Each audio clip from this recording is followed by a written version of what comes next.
mini workshop series from bright and diverse voices in body-centered practices. If you're watching on YouTube, consider subscribing to the TRF channel. It lets YouTube know that you find this content valuable, and they'll spread the word by showing it to more people. We'll take questions from the audience at the end of the session, so if you have one, just drop it in the chat. We're so happy to have you at Transforming Triggers, a top-down and bottom-up approach. This is session 2, entitled Resourcing Positive States, and it's my great pleasure to introduce our presenter. Cardin Rabin is a nervous system medicine practitioner, an expert in the field of psychophysiologic disorders, and co-founder of Chronic Fatigue School. Over the last 15 years, he has combined principles of bodywork, brain retraining, and somatic trauma therapies to help thousands of clients all over the world heal from chronic pain and illness. He is a regular contributor to the Trauma Research Foundation blog and has led programming for the Wounded Warrior Project, Kripalu Center for Yoga and Health, and for Starbucks. Cardin, we're so happy to have you. Thank you. Take it away. Thanks, Mary. Thank you for that lovely introduction, and very happy to have everyone with us today. Transforming Triggers. The reason why I wanted to lead this series for everyone is that I think we can all relate that the way, very much so, that the trauma of our lives impacts us in the present is through triggers. Right? It's like the email from your boss, the way your mother, didn't text you back, or something that happened while you're driving along the road. It happens in our real life in real time. And so that's what triggers are. And what are triggers doing? Triggers are activating a process in the brain where it remembers an experience that was unpleasant, threatening, dangerous, or awful from the past. And then it's deploying neurology, sensations, and behaviors and patterns from the past to deal with what's going on in the present, even if what happened in the past isn't applicable precisely to what's happening in the present. Last week, which you can go check out on the Trauma Research Foundation YouTube channel, we did a somatic experience and a connection to true self. So that's something that you can go back and check out if you have a wish to. But today's practice is all about what we call resourcing positive states. And the word resource or resourcing is one that I've borrowed from Peter Levine, who is the creator of a type of therapy called somatic experiencing, which I am trained in. And we use this word resource really almost to be emblematic of the opposite of a triggered state. So whereas, getting that angry email from your employer activates a negative state, a state that feels uncomfortable, anxious, bad, right? The general concept behind a resource state is it creates a sensation, an experience in the body that isn't that might be easeful, calm, peaceful, connected, happy, joyful, etc. And triggers and resources are the opposite side of the same thing. They are experiences that your body is having as a result of your brain recognizing an input, right? The negative input creates a challenging experience, a triggered experience, and a positive input ideally creates a resourced or pleasurable experience. And that is going to be our exercise for today. And the goal will really to see if we can together support our bodies in inhabiting a positive state. And by learning how to inhabit a positive state on a very embodied, somatic, visceral level, we are beginning to actually build the building blocks of transforming triggers, because part of what we need to be able to do to transform triggers, to transform our experience in the present, is to provide our brain and our body, our mind body, with other options, another place to go that might be more beneficial, more useful, more effective, or simply more pleasant than the default triggered state that the body occupies. So I hope that gives a little juice, a little bread and butter to your left brains that are trying to get a sense of what we're up to today. And now we're going to go into the experience together And then there'll be an opportunity for some Q&A afterwards to support you even more. The invitation is for you to get as comfortable as possible. You can sit, you can recline, you can lay down. Most folks like to do this with their eyes closed. It helps them to get more into a guided, a led experience. But if for whatever reason that's uncomfortable for you, you are welcome to keep your eyes open. What we're going to do first is simply a little check-in, a little tuning in with the body as it is now. I want to just say that a check-in is not necessarily meant to change things. I'm not saying I want you to check in and relax. I'm simply saying I want you to check in. I want you to get a sense of how you are. So if you close your eyes, get comfortable. Throughout this experience, you're welcome to make adjustments and move as you wish. No need to stay frozen in a meditative posture. And let's just notice how we're doing.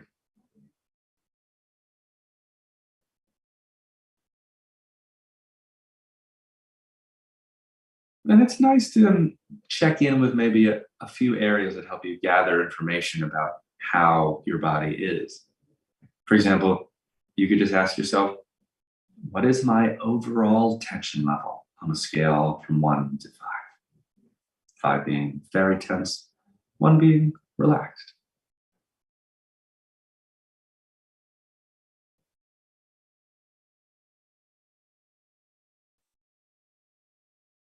And then you can bring your attention, for example, noticing maybe the tension level in your neck, shoulders, and upper back.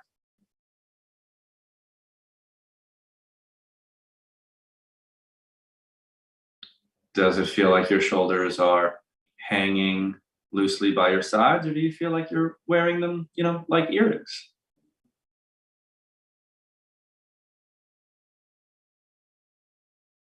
And then after noticing your upper back, neck, and shoulders, you could direct your attention to the area of your chest, your sternum, and your breath.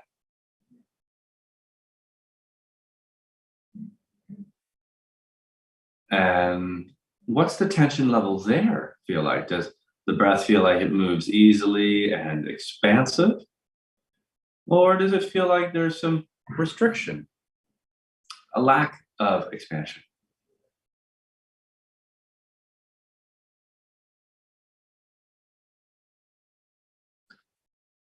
And then it can be interesting to compare how your chest, sternum, and breath feels compared to your upper back, shoulders, and neck.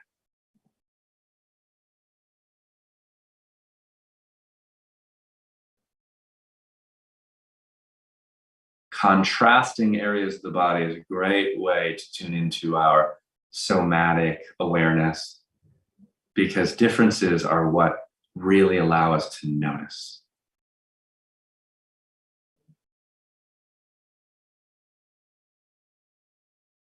And then you can bring your attention down to your belly and your abdomen.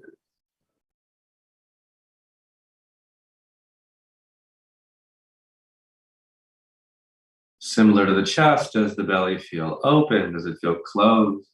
Is there breath moving in it, or is there no breath? Warm, cold,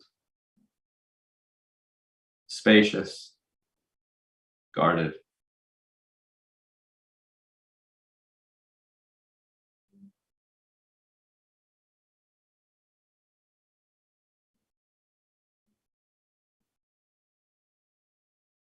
And just making some notes about the overall tension and sensation level there.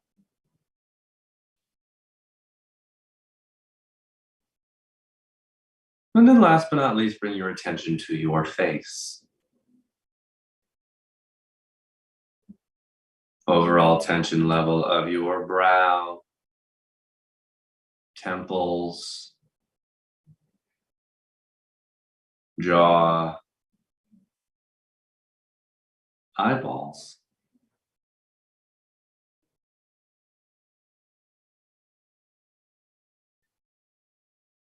And again, no judgment, no changing, just some curiosity again about that overall tension level.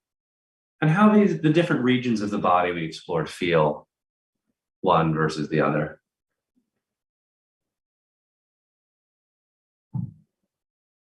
For some of you, you may have found the simple act of observing yourself, of how your body is doing in various areas. For some of you, it in and of itself may have been relaxing, calming, that some things may have softened. For others, it might have been a little activating. Either way is okay. And taking the last Polaroid of how the body feels, we're going to experiment with resourcing a positive state. And with 3/4 of your attention paying attention to your body, I want you to use 1/4 of your attention to remember a recent instance where you were appreciated. What do I mean? I literally mean it could have been a text message or an email where someone said, "Hey, Jessica, thank you for getting that project or information to me. It was really important and I'm grateful." Or it could have simply been you held the door open for someone at the pharmacy and they looked at you and they said, "Thank you."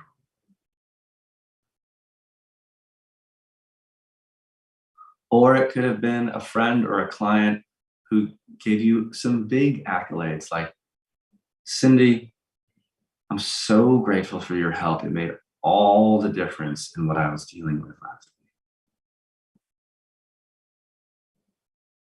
And I want you to pick one instance, big or small, and I want us to capture that instance. We want to capture it sort of like as if we were in slow motion and in replay and in detail watching a touchdown pass, a soccer goal, the moment that it occurred.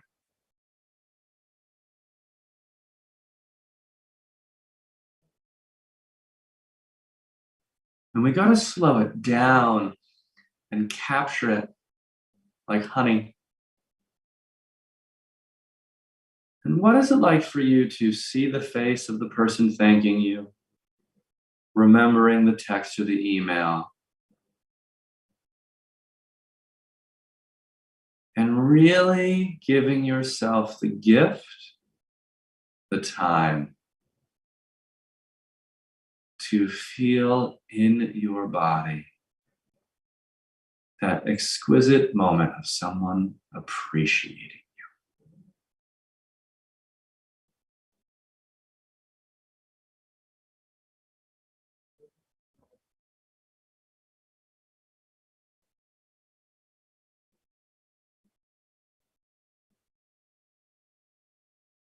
And I'm going to invite you to do something that I call the campfire technique.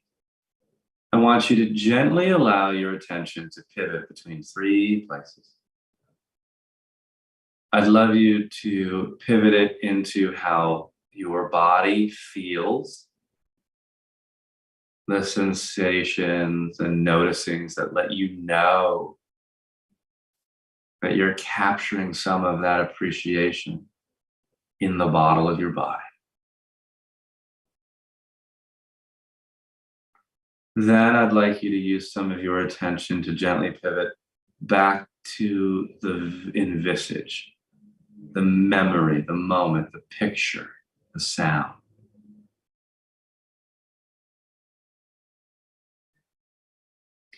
And then I'd love you to pivot your attention to your breath as if you could inhale the vision of being appreciated into the sensation of your body.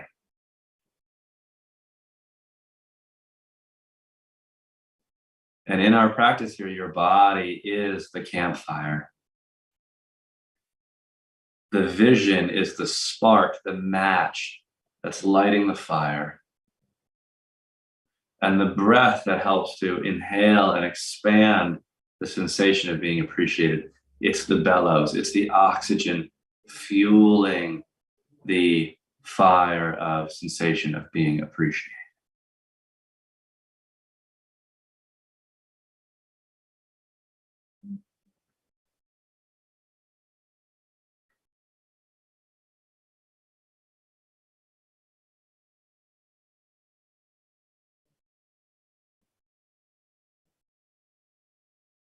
And if your mind wanders, that's okay. Gently bring it back and slowing down, feeling that moment where the acknowledgement of being thanked hit you, felt it, even if you didn't feel it then. Using the breath to inhale, inhabit, expand, let your body experience being appreciated, being seen, being valued.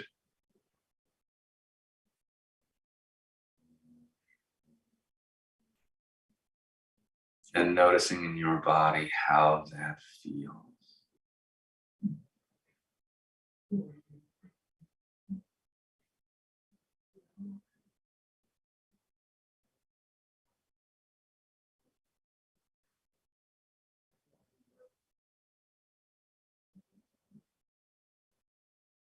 Visualization, breath, sensation. Visualization, breath, sensation.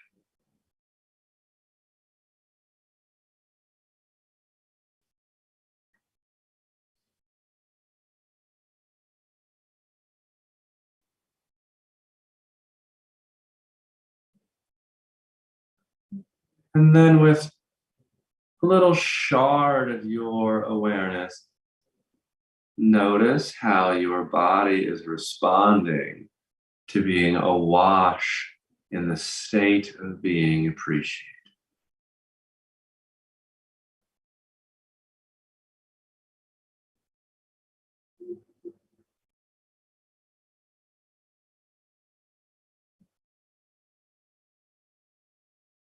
Has the tension in your upper back, neck, and shoulders changed in any way?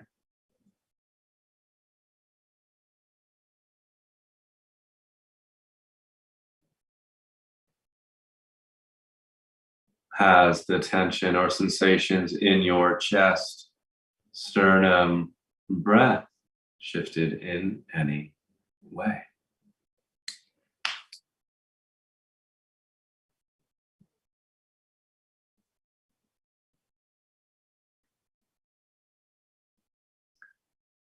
Is the tension, sensation, or experience of your belly and your abdomen shifted in any way?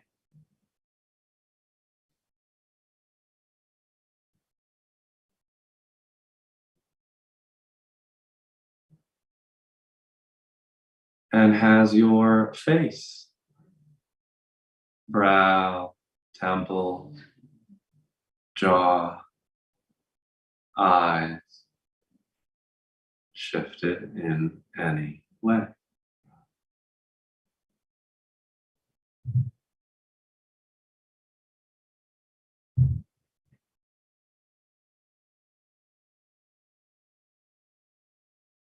And as the last gift to yourself, can your own true self, the awareness that's helping you have this experience, the healer inside you,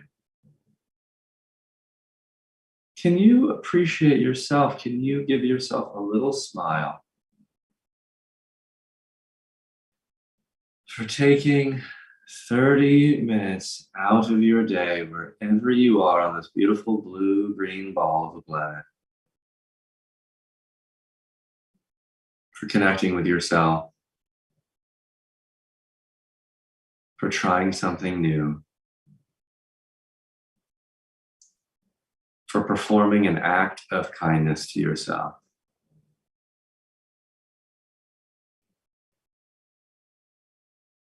And feel maybe that smile, happiness and pleasure of directing your own appreciation towards yourself.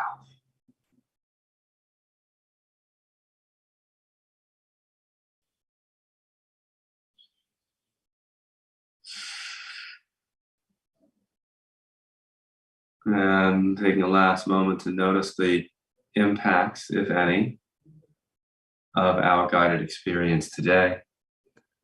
And then you may slowly open your eyes. You adjust in any way that you might need to make yourself comfortable and sort of thaw out from that exercise. And we'll come back together for some Q&A. Oh.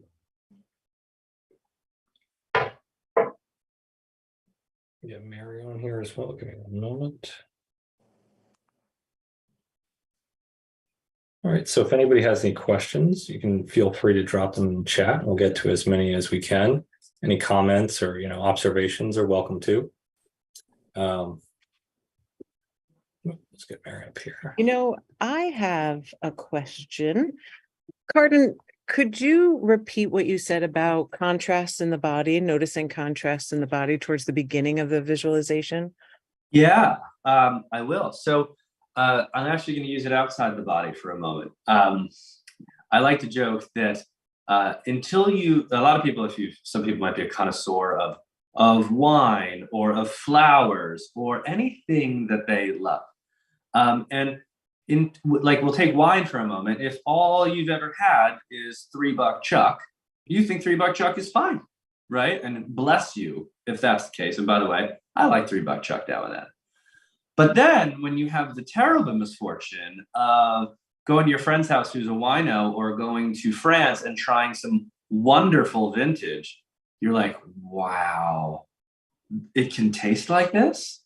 And then all of a sudden, for better or worse, if you go back to the $3 Chuck, you're like, ooh, and now all of a sudden you're in this terrible thing because now you're spending more money on wine when before you could just have $3 Chuck. That is the nature of almost all forms of learning, is that the body experiences something, the mind-body experiences something, and it knows that thing, right? It knows standing from seated. It knows rolling on the back from rolling on the belly. It knows good wine from bad wine, bad smells from good smells. So very similarly, when it comes to enhancing our somatic awareness and returning to sensations of our body, by allowing ourselves to observe A versus B, front versus back, right? Warm versus cold, a part that's been massaged versus a part that hasn't been massaged, we radically expand the parts of our brain that can sense our body, which lets us not only notice more, but we can make adjustments and we can enjoy more too. So that's what the contrasting is about. Perfect. Thank you. Yeah, we have a question coming in here. What is your recommended, how often you should do this? How many times per day? How often? How many days a week? What my answers to these kinds of things is, I myself don't love prescriptive learning. And I also don't think that we learn prescriptively through development.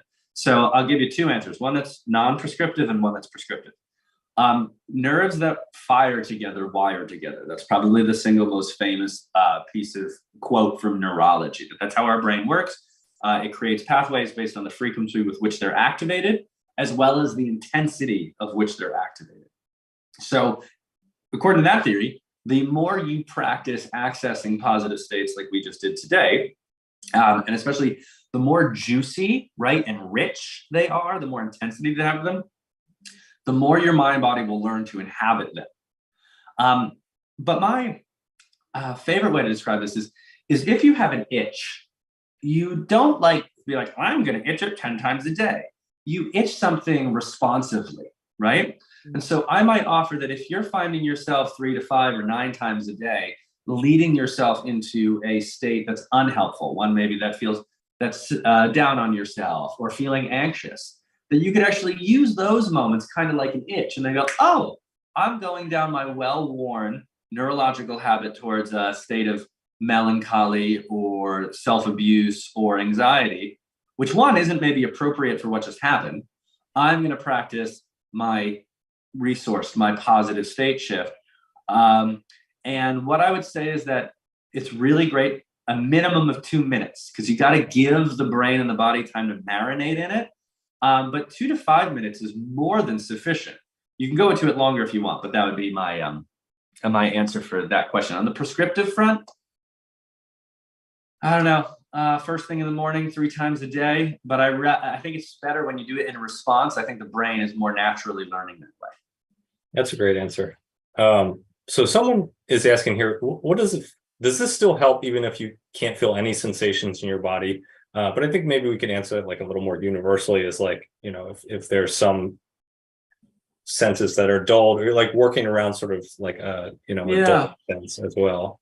Yeah, no, it's a really important question, because it's true that those of us who have had psycho-emotional injuries, attachment injuries, trauma, or a lot of pain, the brain has functionally and adaptively said, I don't feel anymore. I don't feel anymore, because the feeling hurts. Feeling is scary. Feeling is painful. And so, like I said, it's functional and it's adaptive for a period of time. And if this visualization method, I'd encourage you to practice it a couple more times. Try to enrich the visualization. You may find that you feel some stuff. But if you can't, then what's really helpful is either on your own with self-administered methods of touch, like the melt method, Sue Hitzman's roll model. Yamana is another form of self-massage. There are different ways of actually getting into the tissue. And when you work in the tissue directly, it can turn back on that somatic sensory awareness. And of course, another way is to work with a trauma-informed body worker that can safely help you feel as well. I really like the self-administered ones if someone can do it, because it removes some of the challenges and trust issues associated with the therapeutic model. But if you like the therapeutic model, go for it. So that would be my answer, is to do movement and touch-based practices to turn that sensory system back on, and then you may find your way back into this work. That's the briefest answer I can give kind of in this context. There's a couple questions that are kind of hitting at the same thing here, so I'll just pick one of them and we can answer that. And so someone's saying that they were a bit surprised to discover that they had a bit of negative reaction when they tried to do the self-appreciation. Yeah. So is there any advice you might have for someone who has, that a large part of them is that, 100%, folks. And so this is part of the learning and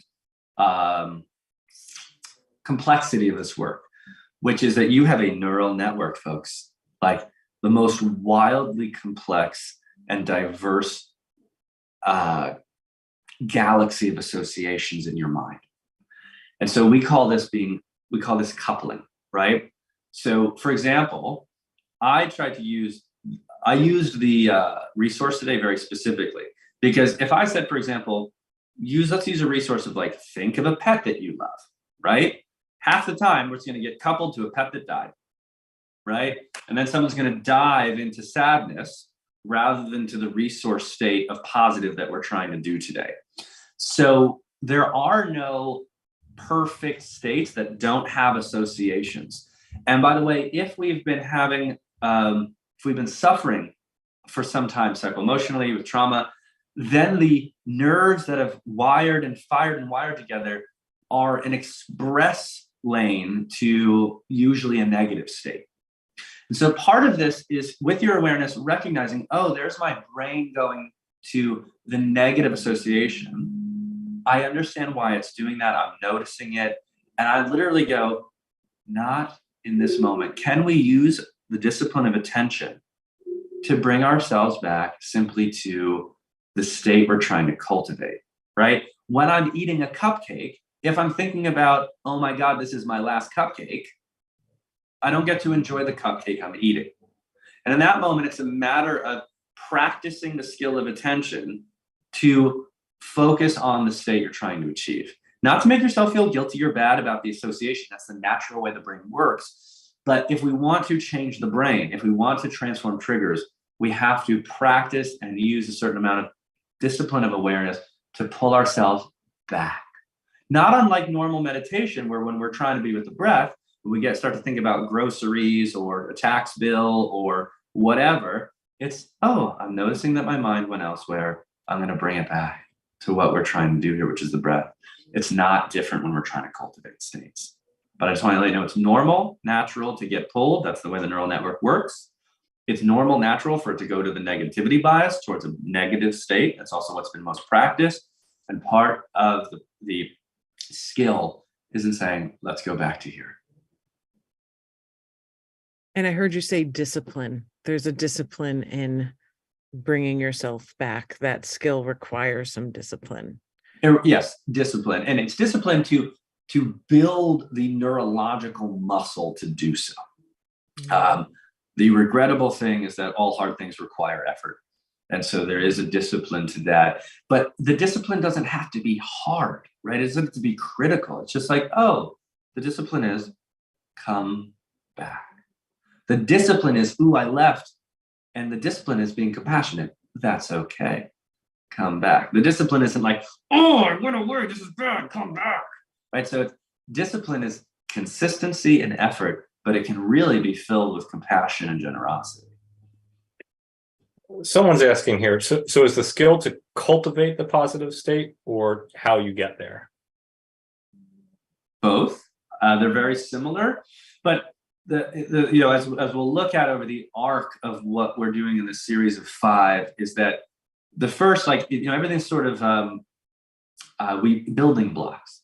So simply being able to access, as we did today, a positive state, and actually being able to, I like to say that as if a positive state was a bag of chamomile tea and your body is the water, the warm water. The goal today was to find the chamomile. That was the first challenge. And then the second one was to put it in the water and actually let it steep, right? That's why we did the campfire technique and we tried to hang out there for a bit. Can I actually, like when you guys get triggered, right? When you see an email from the boss and you get anxiety, there's no doubt that tea bag just spread through the water of your body. So we're trying to do the same phenomenon for something positive. And we have to practice that because it's unpracticed. Then all of a sudden you now have a new collection of tea, of states that are useful, more beneficial, maybe even more adaptive and effective. And as we go, you learn how to teach the brain to go into those states as opposed to staying always with the default negative states. That too is a practice. Okay, we're a little bit over time. There are a couple more questions, but it's up to you guys. I'm happy to take maybe we could do one more then. Let's do one more. Yeah. How about that? So this last one's a little long and specific. Let me see if I can kind of sum it up here. So they're saying that they've never had substance abuse issues themselves, but it is in their family and in-laws. They've developed a codependent behavior, over time in this arena, and they've turned to meditation to cope with this. And they're for about 50 years, and they're realizing that they may have been misusing it as a coping mechanism instead of actually like using it to let go and to. So, any tips on how you can? Well, first, I want to really acknowledge, because I didn't see that, but I want to acknowledge this person. I want to acknowledge you for being so aware of that family legacy and really doing incredible work to adapt and to preserve yourself in a much more functional and compassionate and effective way, for sure. But in direct reflection to your question as well, this is a matter of opinion and perspective, but meditation itself can be used in a bypassing capacity, a very effective, functional, and non-destructive bypassing capacity. But if we're using that to get out of the experience of ourself, that is different than using mindfulness to maybe cultivate the experience of self. Just a quick thing, in the classic Sanskrit, meditation is not called meditation, it's called bhavana. And bhavana is better transliterated not as meditation, but as mental cultivation. The awareness of self and the quieting of the mind was just a preparatory step for then actually going into the mind and the body and cultivating love, expansion, connection, positive, useful state. And gardening and maybe pruning negative, harmful, hateful state. Now, this is a Buddhist perspective. But similarly, I like to use meditation as a platform for coming back into my body in a skillful and compassionate, cultivating way, rather than a way to avoid my experience. I have no idea if that's what you were doing, but that's how I would answer your question. And you have the big advantage of 50 years of meditation behind you. Now you can incorporate maybe a somatic or self-related aspect to it, and you can come home to yourself. Yeah. Great Thank way to you, end it. Carden. Thank you, Carden. You are such an incredible resource. Thank you so much for this session. And we look forward to next session, session 3. It's called State Shifting with Pendulation. Big thanks to our audience. We're thrilled you're here, whether you're new to TRF or already a seasoned part of our community. You'll find past sessions on the TRF website. Look in the resources tab and look for TRF Tuesday Library. Behind the scenes, we thank TRF team members, Pat Murray, Star Muhammad, and Connor McCann. I'm Mary Frangie, and we look forward to seeing you next time. Thanks, everyone. See you soon. Bye. Thank you.